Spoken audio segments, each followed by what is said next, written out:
Carol Scott is Príomhoide Gaelscoil Moshíológ in Ngora. I'm Carol Scott, Príomhoide of the Gaelscoil here, Gaelscoil Moshíológ in Ngora. We have a fantastic school here with beautiful resources, plenty of space, indoor and outdoor space, a lovely sports hall, we have outdoor areas for the children to play in. We have a Seomra Ashter where the infants do their Ashter, learning through play. We have a Seomra Ceol, sports facilities outdoors. We have a fantastic dedicated team of teachers here.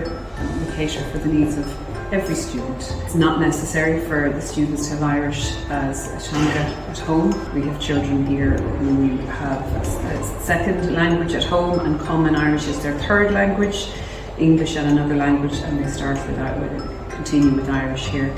We have students from different backgrounds. We have children with special needs. All students are catered for here the same way as they would be in any school. The resources are provided for here in the Gaelscoil. So our enrolment period starts on the 11th of January and we're hoping to entice many new families to our school this year. We have spaces. We are interested in enticing new families to our lovely facilities here in Gaelscoil Moshíológ. Is even long Muscoil